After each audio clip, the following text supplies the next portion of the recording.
Seldom did the rain cease to cascade upon the small New England city of Chester that weekend. It was mid-January, always a quiet month for the city.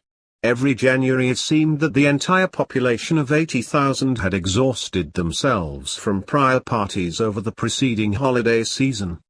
Everyone had the same expression that covered their face, their actions and mood mirrored each other's, slowly and begrudgingly getting back to the daily grind of life that oozed normality.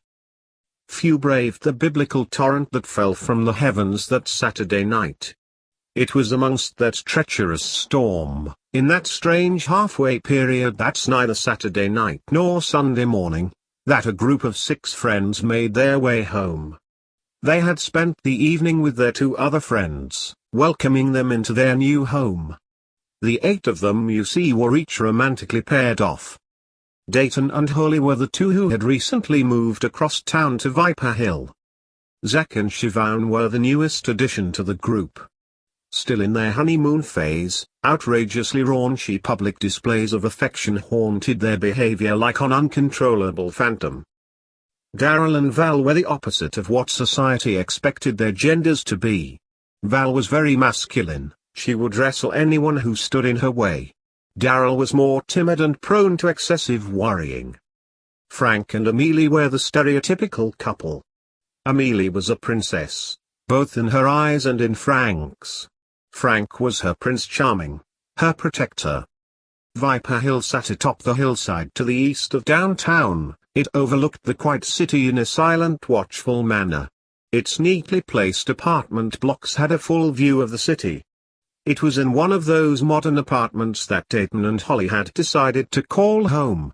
Prior to the young couple's move they, like the others, had lived to the west of downtown.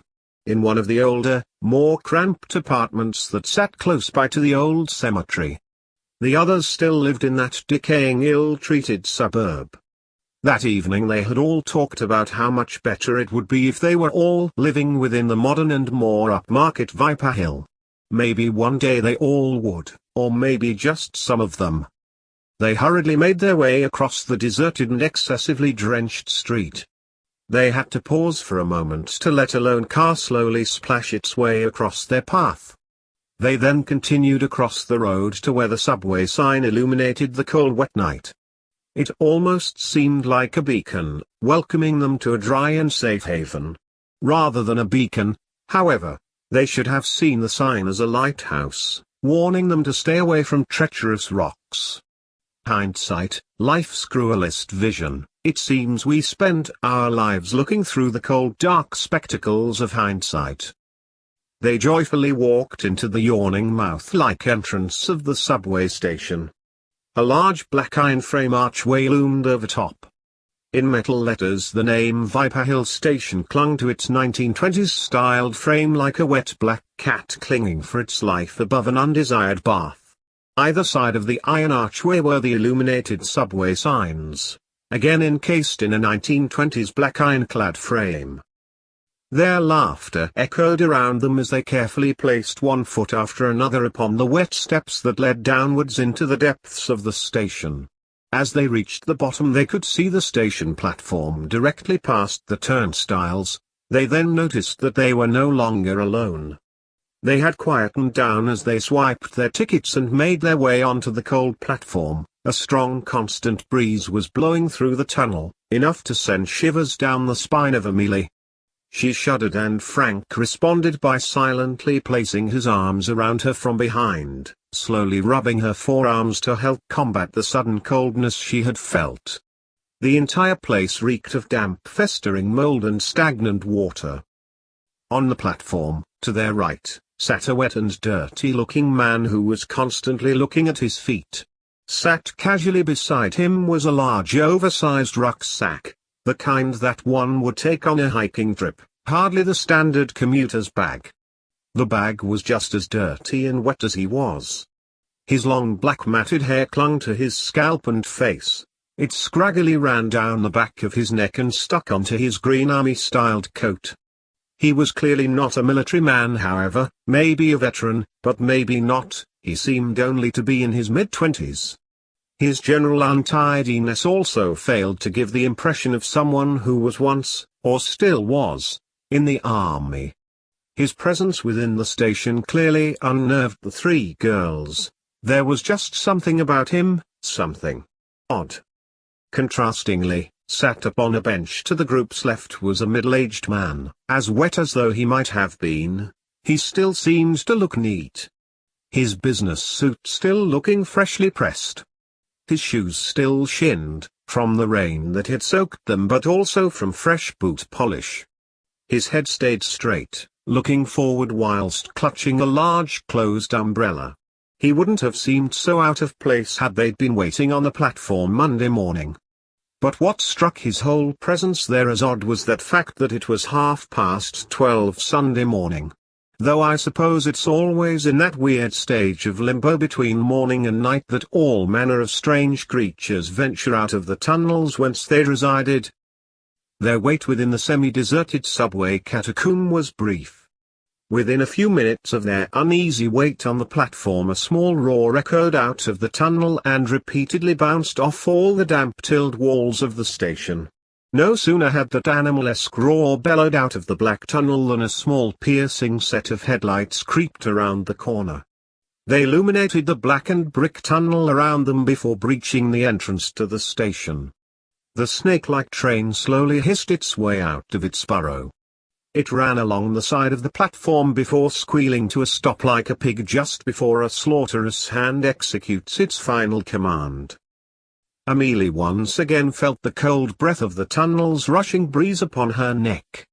It ran down beneath her clothes and sent yet more shivers along her spine. Once the train's movement had stopped and it no longer made any noises, the doors of the three carriages sharply slid open. The clean-suited man to their left had already gotten up and was slowly making his way toward the train, tapping his umbrella on the floor as he went.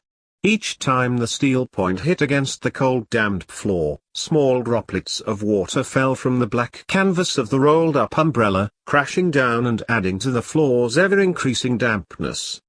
He then proceeded to enter the train within its front carriage. Zack and Siobhan, with hands entwined, joyfully and swiftly got onto the middle carriage.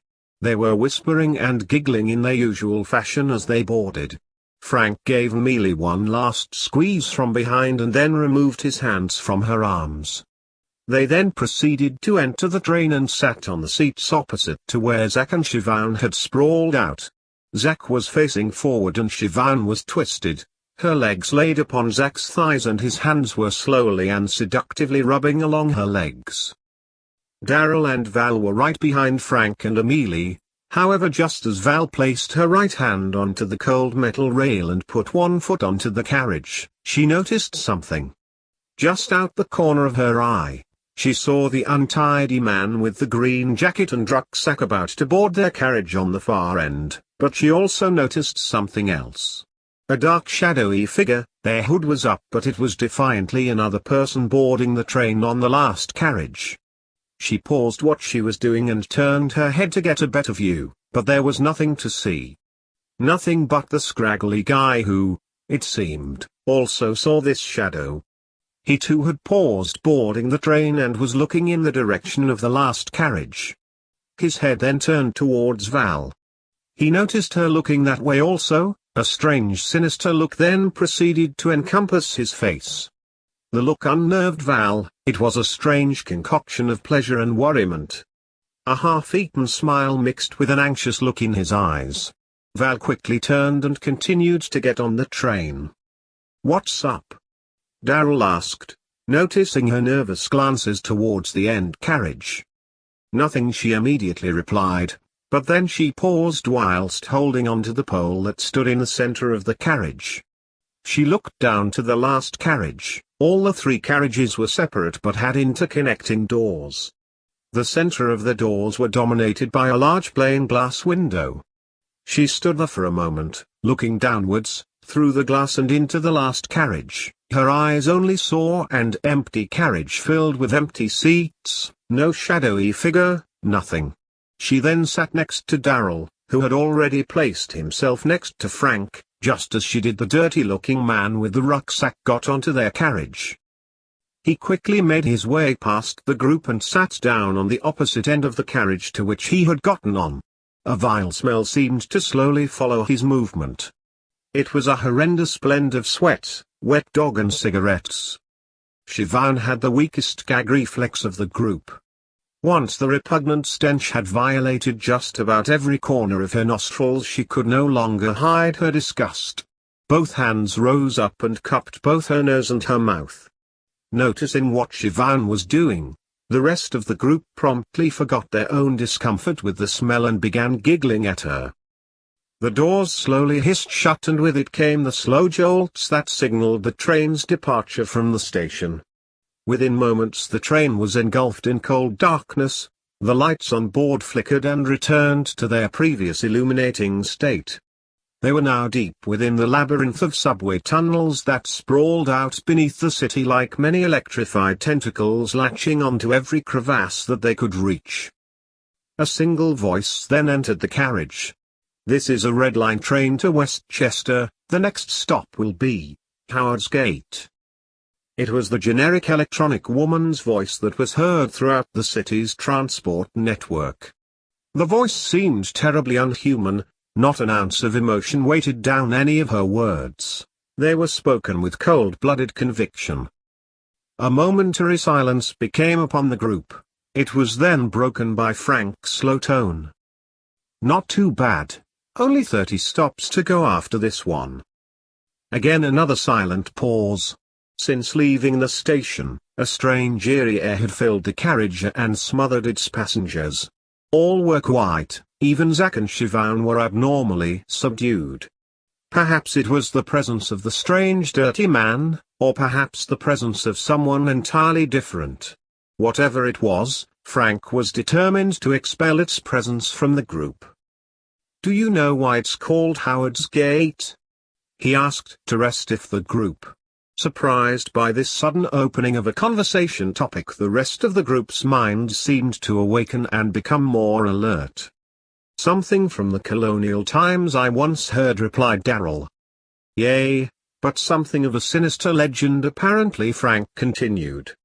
Chester 1700s. A large manor house stood silently one summer's evening. It was buried within the encompassing arms of a large black iron railing fence that surrounded the grounds upon which it sat. The night was calm, a soft breeze gently fluttered by like a summer butterfly. In the distance a small grumbling of thunder was faintly heard. Carried by the breeze, one could just about make out its menacing voice, terrorizing a lonesome merchant ship making its way to the New World's harbor. The manor's grounds were overgrown wild menacing gardens. The lone groundsman had been overpowered by its sheer scale many years ago. His back was a fraction of the strength it used to be in his younger years, and his hands were plagued with arthritis. He did what he could to fight back against the overhanging trees and bushes, just enough to make it so that the dirt paths around the grounds were still open enough to let a horse-drawn carriage pass through. The house itself was just as unkept and unappreciated as its grounds that were slowly swallowing it whole. It was maintained by a single housekeeper. Like the groundsman, her better days were a long-distant memory. Hazy thoughts of being able to run a house efficiently were now nothing more than a dream. She did what she could for the master of the house, and it was enough for his standards, but any job she attempted always took twice as long as it used to.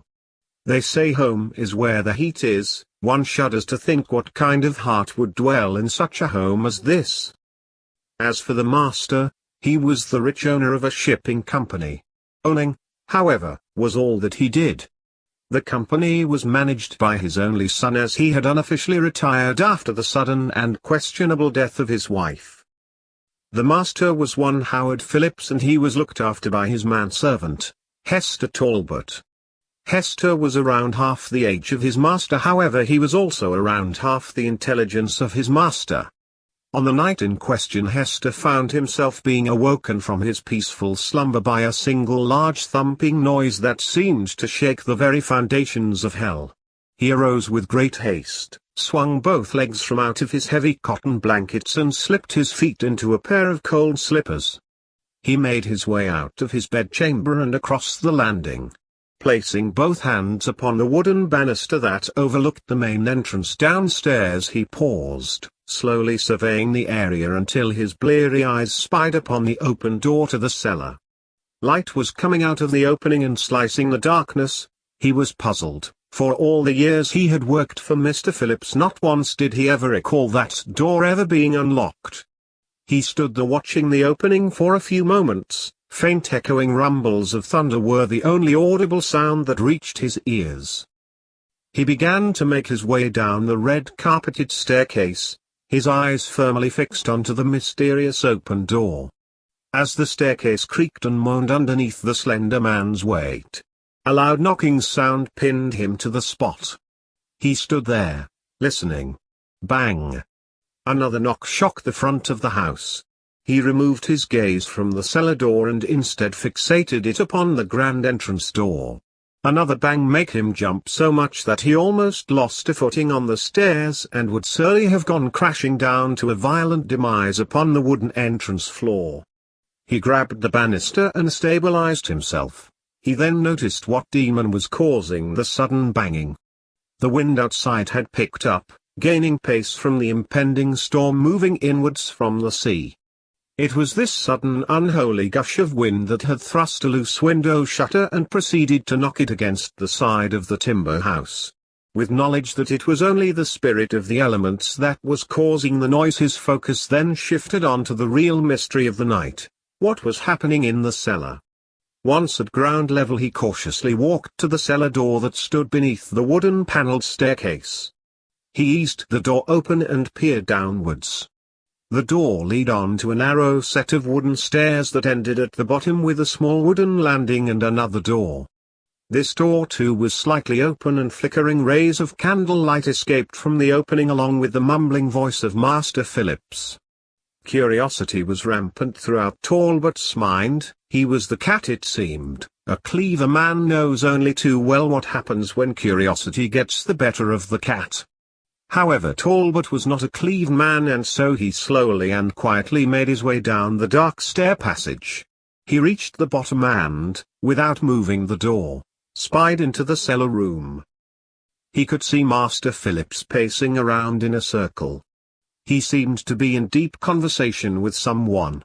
However, his voice was too low to fully distinguish any recognizable words of English. At first glance, Talbot believed the room to be vacant of any other people. As he crept forward to get a better look, he then saw a second figure. It had the shape of a large, slender, hooded man. His heavy grey robes dragged on the stone floor. This second unknown man just simply stood there with his back to the door, listening intently to every one of Master Phillips' incoherent instructions. Talbot's heart was drumming faster. It felt as if it was about to break free from his caging chest. His breathing had also quickened. For reasons unknown to him, he placed his left hand upon a small golden crucifix that dangled precariously around his neck. He moved closer again towards the gap in the door. His right foot slowly placing itself onto the wooden unleveled floorboards. His left foot then quietly raised and began to follow. As it came down, his toes softly pushed downwards on the corner of one board. A large, shrieking creak echoed almost all around the entire house, it seemed. Amplified by the deathly stillness of the night, it was a noise that was enough to stop any man's heart from beating. Talbot was frozen to the spot. His heart had stopped. His breathing was that of a dying man's. Still clutching the crucifix, now tighter than ever, he noticed Master Phillips looking directly at him. Fire burned within his master's eyes. The stare was that of the devil's. Within moments the hooded man's head slowly began to turn. With each slow turn, loud cracking noises began to ring out loud. It was as if with each twist of the neck a small pocket of air burst between every joint along his spine. Talbot felt as if his stomach was about to violently regurgitate every single piece of carrot, pea and potato from his vegetable soup supper. The man's neck and head was turning, but his body still stayed with its back to the door. Like an owl, his face was looking directly at Talbot, his chest still facing Master Phillips. Talbot gasped as he saw the face of the hooded creature, for upon its face there was no skin. All that was visible were its underlying muscles.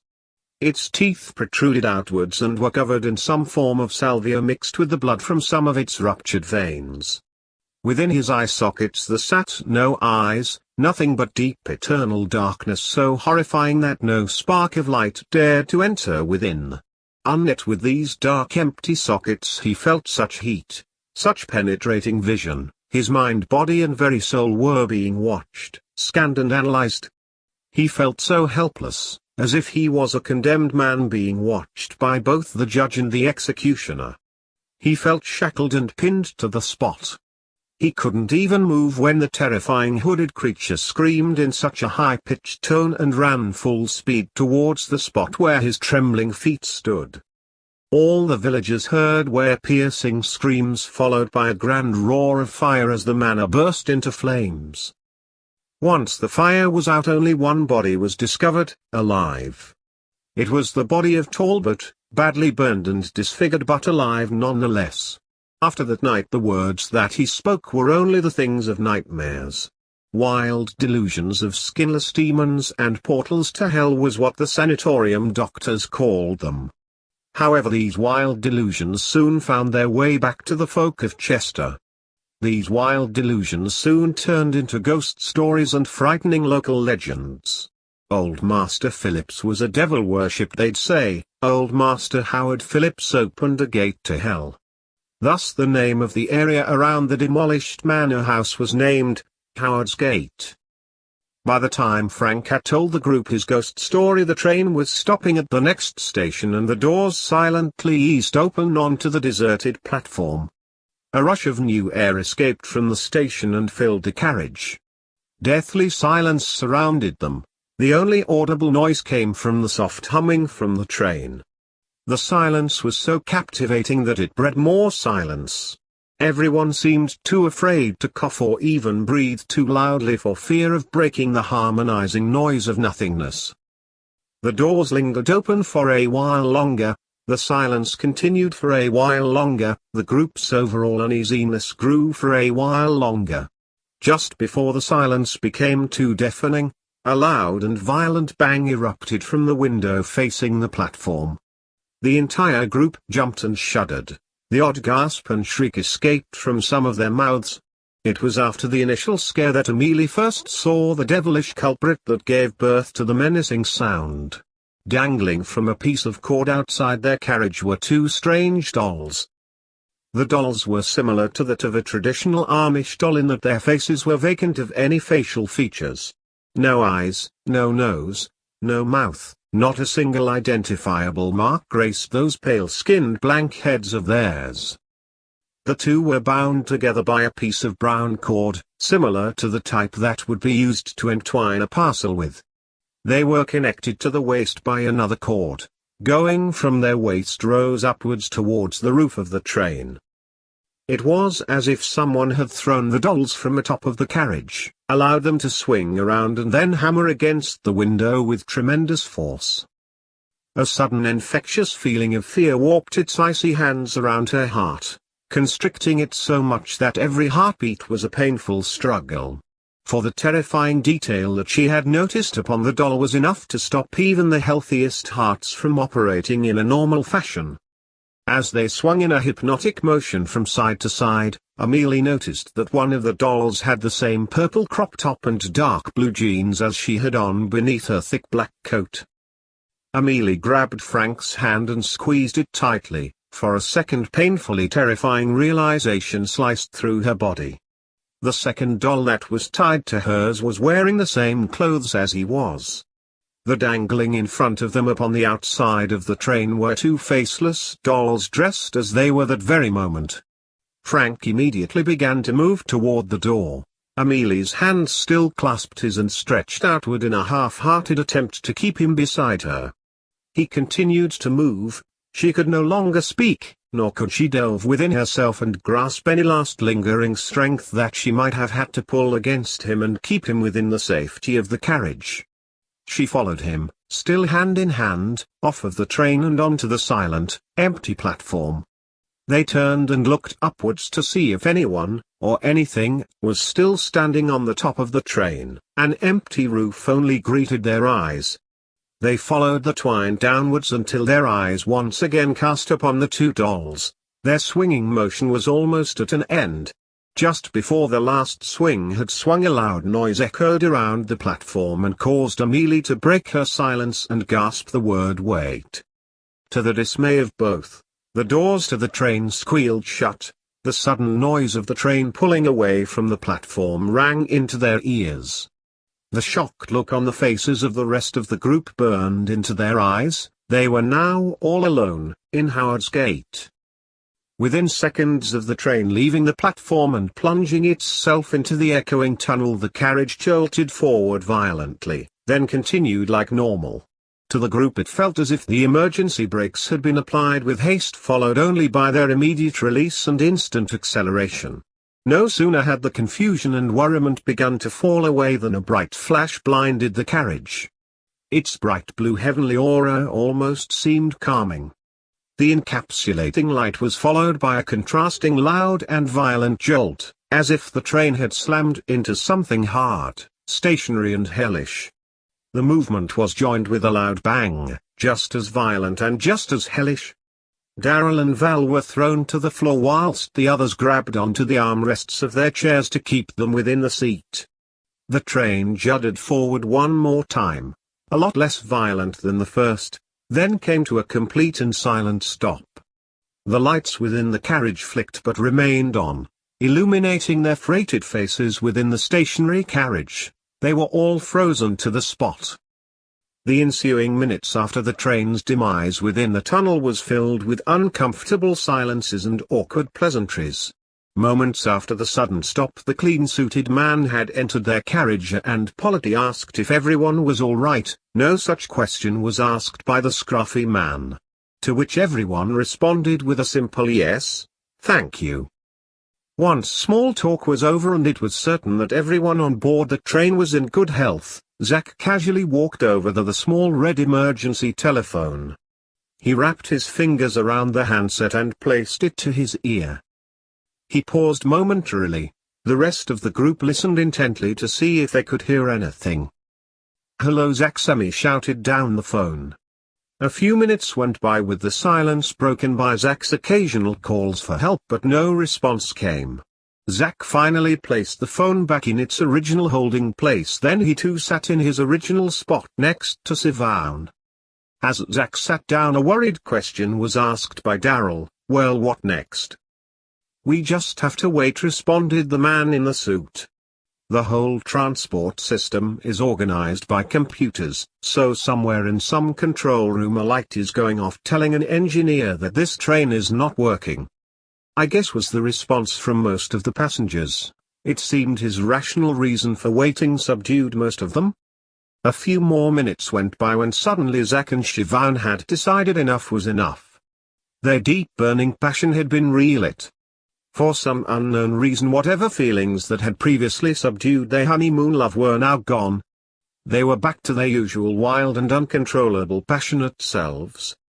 "Right, well, we're just going to go into the next carriage for some." She paused and looked at Zack, who was giving off a smoldering naughty schoolboy smile. "Alone time," she continued, "while we wait for the emergency services, or engineer, or whoever." Before any objections could be voiced, they both hastily made their way to the sliding door that connected the middle and end carriages. Hands entwined, they proceeded to slide it open, walked through and slide it firmly shut. The lights flickered again. As they came back on, Val noticed something beneath the seats where Zack and Sivan had been sitting. It was a small black cardboard shoebox. No markings graced its top or sides, just blackness. "Was that there when we got on?" she asked Darrell, pointing over to the box. "I can't remember," he replied. His face didn't hide his confused and frantic search within his brain. "I don't think it was," he ended. Val then got up and cautiously made her way to the box. She noticed both the suited man and the dirty one studying her movement. She knelt down. Her knees felt the damp wet floor slowly soaking its way into her jeans.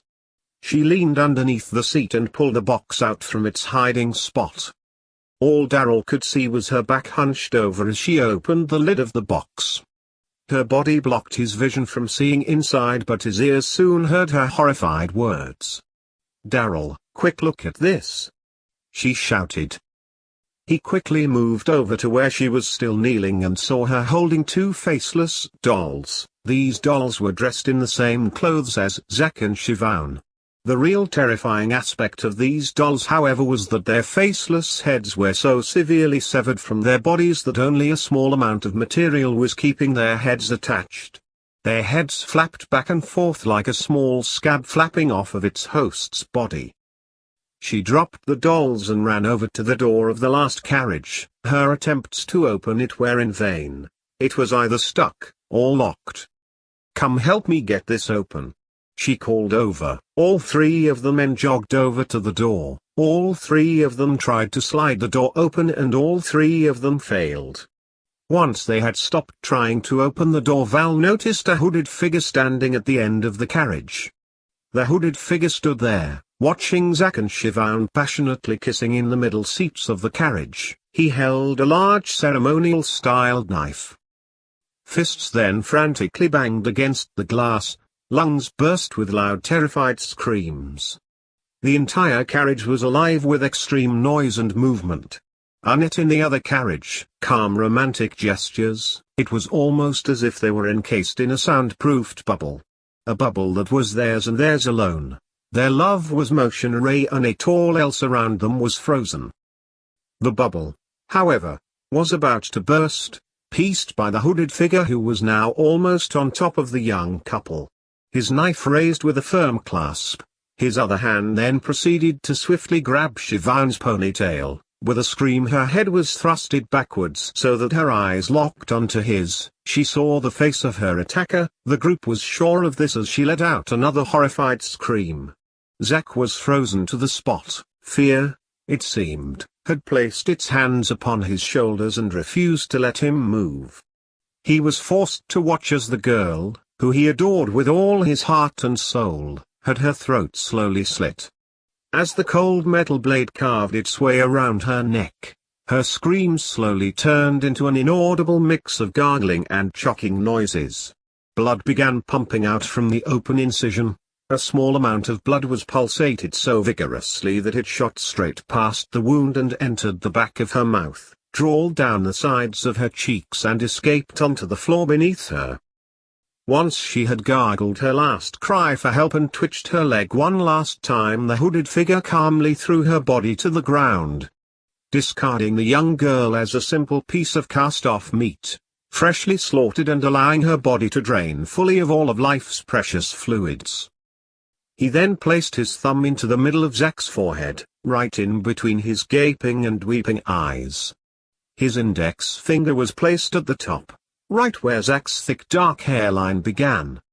Slowly and with an almost hypnotist's touch, he pushed Zack's head backwards and placed the blade to his now exposed throat. Siobhan's blood still clung to the blade like a child desperately clinging to its parent. He then carried out Zack's execution in the same manner as Siobhan's, slowly and calmly carving its way around. However, this time no sounds were made, not even the repulsive gargling noise was heard. It seemed as though that as Siobhan's blood was emptied, so too was any last lingering amount of life Zack had within him. As Zack's neck was finally fully slit, the lights in the carriage flickered, and then blackness surrounded them all. A few scuffling noises came from the grisly end carriage. A few of the group backed slightly away from the door. The lights then suddenly flashed on momentarily, and a strange monstrous face was seen in the door's window. None could make out any facial features, but all shrieked in terror and jumped backwards as the carriage was plunged again into darkness. Within seconds the lights came back on. No face was seen in the window, only two bodies occupied the end carriage, the helpless and lifeless bodies of Zack and Siobhan. Val stepped back with a feeling of great sickness within her. Her mind struggled to come to terms with what she had just been a witness to. As her foot moved backwards, her stiletto heel brushed over something. She had to grab hold of the hanging metal rail to keep herself from falling. She glanced down to see what had latched onto her shoe. To her horror, there upon the floor, upon the soaked and dirty carriage floor at her very feet, was another black shoe box. Darryl, noticing Val's near fall, had also seen the box. He bent down and in with almost superhero bravery flipped back the lid, and then gasped. The charred remains of another faceless doll was all that sat within the box. Around its neck hung a golden St. Christopher necklace. Darryl placed his hand upon his chest and gasped. Val turned to look at him. His worried expression infectiously spread to her face. She now knew where she had seen the same necklace. It was around Darryl's neck.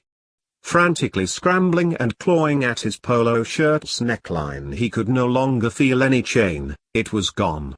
He ran over to the emergency telephone once more, pulled the handset from the receiver and placed it to his ear. Just as he began to yell into the phone about a possible fire in the hope that someone would hear, the others noticed his body suddenly tense. Every one of his muscles clamped shut along with his jaw, his teeth burrowing themselves deep into his tongue. Thousands of volts were pouring out of the phone and pulsating into his body, electrically burning him from the inside out. Val started to run over to him, but the suited man grabbed her and held her back. "You can't do anything without being electrocuted yourself," he said in a heavy-hearted way. "I'm sorry, but we just have to wait for it to short out."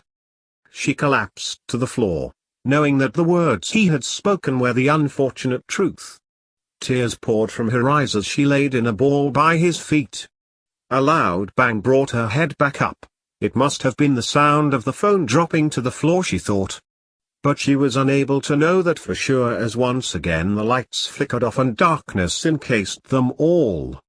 When the lights eventually came back on, the phone was lying on the ground, but Darryl's surely charred body was nowhere to be seen. "Where is he?"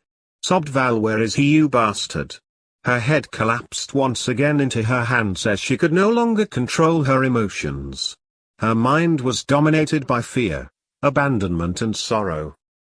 The suited man attempted to comfort her but was distracted by the noticing of another black show box. It sat on the seat to his right. He glanced over to the long-haired man, who also had his head buried into his hands. Not wanting to cause any more worriment, he silently reached over.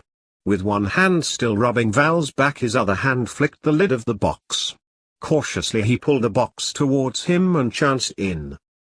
Once he had seen what was within the box, he removed his hand from Val's back. His other hand left the box and slowly edged backwards. For within the box his eyes had seen nothing, just an empty box. No doll was inside. The only thing that was in there was a small lone umbrella. His mind raced. What did this mean? No doll, just his umbrella. Could this mean that he was not going to share the same fate as the others? "To hell with this," he sternly said out loud. "You two can stay and face your end, but I'm leaving." He turned and made his way towards the carriage's middle doors. Val and the dirty man seemed too lost within their own terrified and exhausted minds to notice or care what he was doing. His fingers forced their way into the narrow gap between both sliding doors. He managed to open it just enough to curl his fingers around the rubber edges and push the doors aside. A gap was made just wide enough for him to squeeze through. His right leg pushed through, then the rest of his body followed. A few sobbing minutes passed until Val looked up and saw the dirty man still standing in front of her.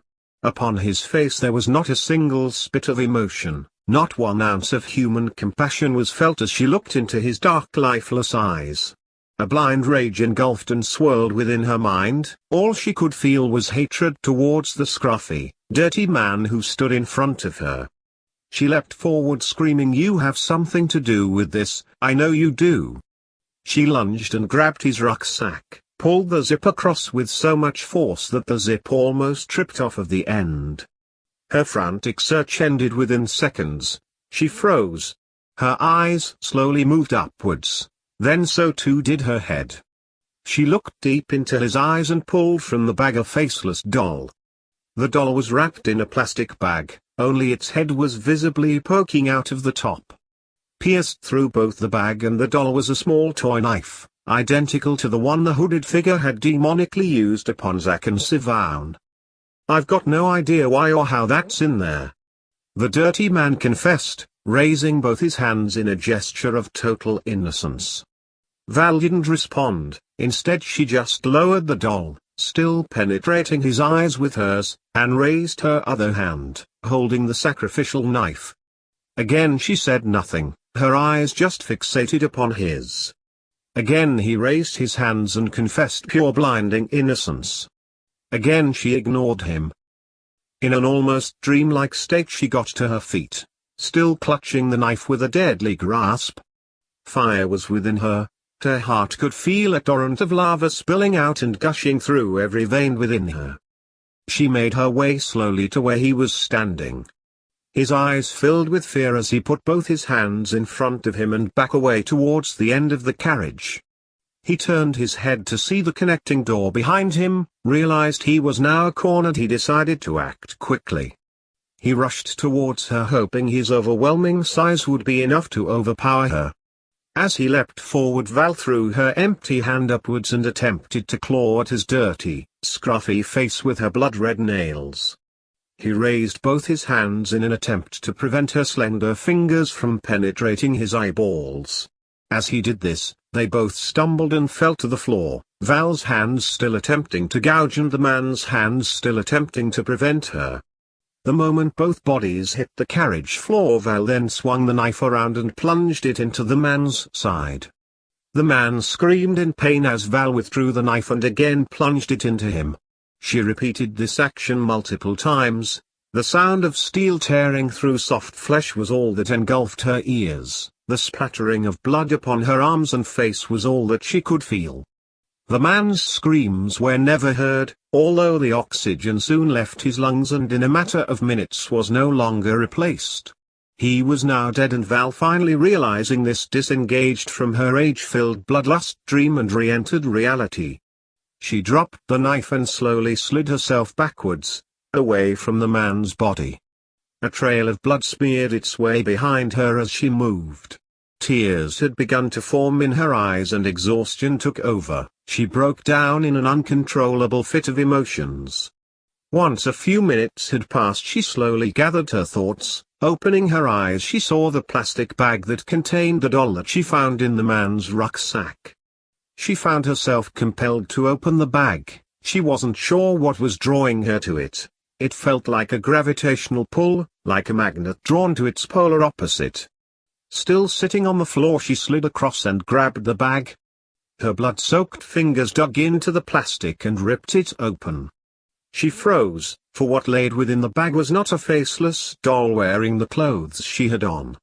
The faceless doll that laid within the bag. The faceless doll, whose torso had been penetrated by the little toy knife, that laid within the bag had upon its body the very clothes of the dirty man. This was his doll, not hers.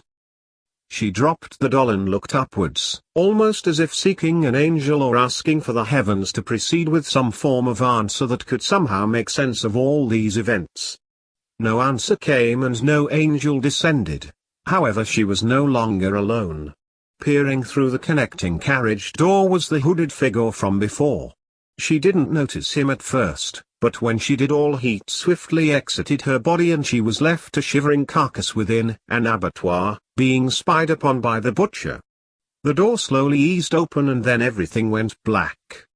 Not the lights this time, however. Val had lost all consciousness. The next time Val opened her eyes, she was confronted with the face of a paramedic. She could feel her body strapped to a stretcher and she was being wheeled out from the subway station. Raindrops pummeled her face and bounced off of her respirator mask. She struggled to speak. Her throat felt as though a large heavy foot had been constantly standing upon it for hours. Her mind was a wild mess of flashing lights and loud noises. As she was being loaded onto the ambulance, the paramedic explained that she had been involved in an accident. The subway train she was on suffered a power surge as it was turning a bend. This caused the train to derail and had thrown her body across the train.